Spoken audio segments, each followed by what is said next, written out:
Hoje nós iremos dar continuidade ao nosso estudo em Tiago. Paramos no capítulo 4, no versículo 10.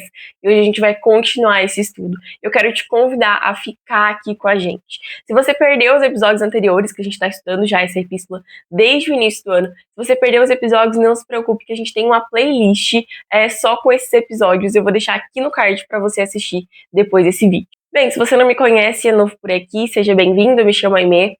Eu sou amante de boa teologia, eu gosto muito de estudar as escrituras em si, eu gosto muito de me aprofundar nelas e também compreender um pouco de como que a fé cristã se relaciona com a nossa sociedade, com a nossa cultura, como que essas duas coisas podem se relacionar. E eu converso um pouco disso aqui com vocês nesse canal, além de compartilhar os livros que eu leio com vocês também e que me abençoaram de alguma forma. Se você gosta desse tipo de conteúdo, eu já quero te convidar a se inscrever aqui embaixo para que você não perca os próximos vídeos aqui desse podcast. Como eu disse antes, a gente parou no versículo 10 e hoje a gente vai continuar do versículo 11 até o versículo 20, lá do capítulo 4 de Tiago. Irmãos, não falem mal uns dos outros.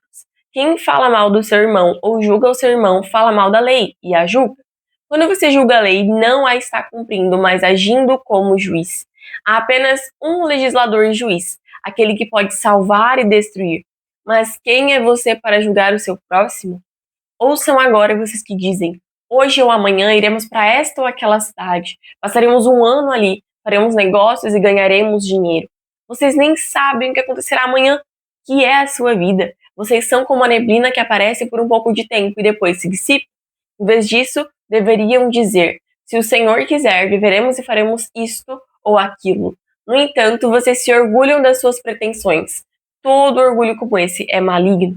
Portanto, pensem nisto. Quem sabe o que deve fazer o bem e não faz, comete pecado. Gente, só corrigindo aqui, eu disse que a gente iria ler do versículo 11 até o 20, mas na verdade era do 11 até 17, porque o capítulo 4 não tem mais de 17 versículos, tá? Mas vamos lá. Tiago, então, continua aquilo que ele estava dizendo antes, que era sobre como nós precisamos nos humilhar diante da mão do Senhor. Como que, na verdade, quando nós nos humilhamos, Ele nos exalta, sabe? A gente falou muito sobre isso no último episódio, vou deixar aqui no card também. Mas ele continua falando, não sejam, não se coloquem no lugar de Deus como juiz. Ou seja, não falem mal uns dos outros. E isso se relaciona muito com o que a gente conversou no vídeo anterior, porque é justamente isso. Quando a gente assume essa posição soberba de difamar outra pessoa, nós não estamos nos humilhando diante de Deus, sabe? Nós estamos tendo um coração soberbo não apenas diante de Deus, mas também diante dos homens, das pessoas diante das quais nós falamos, nós difamamos outra pessoa. Isso é muito perigoso, isso é pecado. E nesse contexto aqui, Tiago ele tá falando dessa difamação porque ela ocorria entre as facções judaicas. Lembre-se que esse livro ele é escrito destinado aos judeus que haviam se convertido ao cristianismo.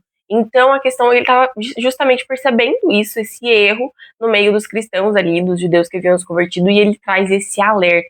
E ele serve para nós também no nosso dia a dia, no nosso mundo moderno. E o que é muito interessante perceber é que difamar aqui tem o sentido de fazer com que algo, alguém ou até você mesmo deixe de possuir uma boa reputação. É você se infamar. E é interessante também perceber a intenção do coração das pessoas que fazem isso. Quando nós fazemos isso, essa é a intenção do nosso coração. A pessoa que difama, na verdade, a intenção do coração dela ao fazer isso é ser considerada, ainda que só por aquele momento, ser considerada superior ou ser considerada melhor do que as outras pessoas ao difamar outra pessoa. E a verdade é que quando uma pessoa assume essa posição de difamar o outro, ela não está mais se pondo numa condição de irmão dessa pessoa, mas sim de juiz e legislador sobre ela, o que é errado, que Tiago, ele diz que é errado porque quem faz isso, quem é juiz, quem é legislador, na verdade é Deus. Então, quando nós difamamos outra pessoa, nós estamos tentando nos colocar no lugar de Deus, e olha o quanto que isso é perigoso. E eu lembro de uma frase que um pregador da igreja que eu congrego disse durante a pregação dele, ele disse que difamar é uma tentativa de assassinar o outro no coração de alguém. Isso é muito sério, sabe? E muitas vezes a difamação, ela não precisa vir nem verbalmente, em caráter pejorativo, em caráter de fato que a pessoa fala mal da pessoa. Muitas vezes isso pode acontecer de forma que a pessoa fala, vamos orar por fulano tá passando por isso, isso, isso, isso. E daí você conta toda a história da vida da pessoa, Às vezes a pessoa nem perguntou se você nem perguntou se a pessoa queria que ela tivesse a história compartilhada, ainda que fosse para que outras pessoas orassem por ela. E a gente muitas vezes acaba expondo as feridas às outras pessoas sem o consentimento ou a permissão delas. Isso é muito perigoso. Continuando no versículo 13, Tiago vai dizer, aí ele já está dizendo a respeito das pessoas, principalmente ele se dirige já aos mercadores itinerantes, principalmente porque era muito comum naquela época, que eram pessoas que elas viajavam de cidade em cidade vendendo seus produtos. E a crítica, a exortação que Tiago faz aqui não é necessariamente ao comércio, mas sim ao orgulho e à soberba, mais uma vez, relacionando com aquilo que a gente conversou antes, ao orgulho e à soberba dessas pessoas ao não se considerarem mesmo dependentes de Deus durante o seu planejamento, durante o planejamento daquilo que elas iriam fazer. E aqui ele traz a existência humana como uma neblina. Ele relembra eles, fala, gente, vocês são frágeis. A existência humana, a nossa existência nessa terra, ela é muito frágil, é como uma neblina. Um dia a gente está aqui e no outro a gente pode já não estar mais. E nesse sentido, eu gosto muito do que Viktor Frankl apresenta. Viktor Frankl, ele era um psicólogo austríaco, ele não era cristão, inclusive, mas eu gosto muito das ideias dele, daquilo que ele trouxe, das contribuições dele para a psicologia de forma geral. E ele trata justamente dessa finitude como algo que era algo essencial para dar sentido à vida humana. Porque ele vai dizer no livro dele, Logoterapia e Análise Existencial, é precisamente o fato de limite derradeiro da vida, ou seja, do limite derradeiro da possibilidade de ação, que nos obriga a aproveitar o tempo e a não deixar sem utilização uma ocasião propícia para a ação. Portanto, é justamente a morte que, então, empresta sentido à vida e à nossa existência como algo único. Ele está querendo dizer que justamente por não termos todo o tempo do mundo, por não termos um tempo infinito de existência aqui nessa terra, é que nós fazemos o que fazemos. É porque nós sabemos que um dia nós iremos morrer, né? E nós somos cristãos, nós sabemos que nós temos uma vida após a morte com Cristo. E, enfim, e na verdade é por isso que a gente vive, né? E aí que eu digo que isso se conversa um pouco com o texto, mas, claro, Viktor Frankl não era cristão, mas isso se relaciona muito com o tema que a gente está conversando aqui. Então, isso nos levanta um questionamento de, será que nós temos de fato aproveitado o tempo que nós temos vivido? Paulo vai nos alertar e vai dizer que nós devemos viver de forma a remir o tempo, porque os dias são maus. Nós precisamos usar o nosso tempo com cada vez mais sabedoria dada pelo Senhor. E uma coisa que eu pensei muito, assim, é como que o rolar do feed, né, as redes sociais de forma geral, muitas vezes elas nos embriagam e elas nos deixam meio que desnorteados quanto àquilo que nós devemos fazer. Nós não encontramos propósito naquilo que fazemos. Muitas vezes o rolar do feed, as redes sociais de forma geral, podem até nos dar uma sensação falsa de que temos todo o tempo do mundo, mas na realidade não é isso. Nós precisamos investir o nosso tempo nas coisas que são eternas. Isso significa que eu não vou descansar, que eu não vou parar um pouco, que eu não posso assistir uma série que não fale sobre Deus. Não, não tem nada a ver com isso. A questão aqui é que nosso mover, nossa existência nessa terra deve ser com propósito, orientada e direcionada pelo Senhor.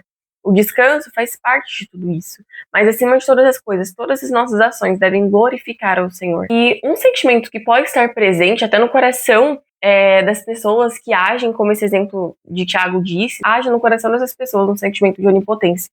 E esse sentimento pode denunciar uma possível idolatria.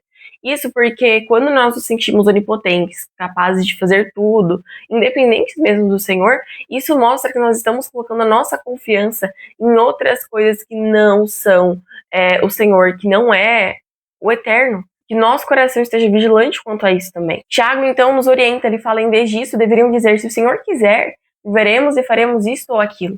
O que Tiago está querendo dizer é que a vontade do Senhor vai ser cumprida dependendo da nossa vontade? Claro que não. A vontade do Senhor ela é cumprida independentemente do nosso querer.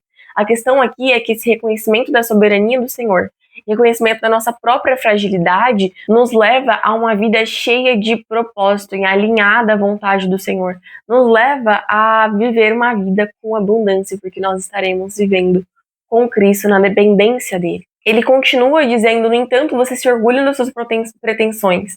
Todo orgulho como esse é maligno. Ou seja, quando nós não consideramos o quão miseráveis nós somos, nós permitimos que o nosso coração se distancie do Senhor. E se a gente parar para pensar, esse provavelmente era o sentimento presente no coração de Adão e Eva quando deram ouvidos à serpente. sabe? Então é por isso que a gente deve estar tão alerta. E o nosso coração, ele se incline ao Senhor, que nós tenhamos um coração dependente dele e que essa dependência seja expressa não apenas no nosso coração interiormente, mas se expresse como uma adoração durante toda a nossa vida, durante as nossas ações, durante o nosso conversar, durante o nosso falar, para que o nome do Senhor seja glorificado. E além disso, esse reconhecimento da nossa fragilidade não nos deve levar ao medo ou à paralisia, isso porque em Cristo nós somos mais que vencedores. Na realidade, nós podemos nos alegrar em Deus, porque Cristo olhou para nós, e mesmo nós sendo tão frágeis, tão pecadores, tão miseráveis, Ele já derramou o seu sangue por nós, Ele já nos comprou para si. Porque é isso, igual o Frankl disse, a finitude, para Frankl, para a compreensão frankliana, é justamente isso, é uma coisa que te leva a ter um sentido de vida, né? Mas para nós é muito mais do que isso. Para nós, a finitude, essa compreensão de que nós somos frágeis, de que nós um dia morreremos, nos ajuda a viver de forma cheia de propósito diante do Senhor, sabendo que nossa vivência aqui nessa terra de fato é passageira, mas um dia nós nos encontraremos com Ele por toda a eternidade. Eu espero que você tenha sido edificado por esse conteúdo e, por favor, não se esquece, antes de sair do vídeo, de deixar um like, de curtir aqui, para que o YouTube passe a recomendar esse vídeo também a outras pessoas e recomende vídeos semelhantes a esse para você. Além disso, eu vou deixar o link aqui embaixo das outras redes sociais nas quais o podcast está presente. E se eu fosse você, já ia seguir a gente por lá também, porque a gente está com alguns projetos muito interessantes para ano que vem. Então, se eu fosse você, já acompanhava a gente tanto aqui no YouTube quanto lá no nosso Instagram. Eu espero você no próximo vídeo, em que a gente vai estar entrando no último capítulo do livro de Tiago.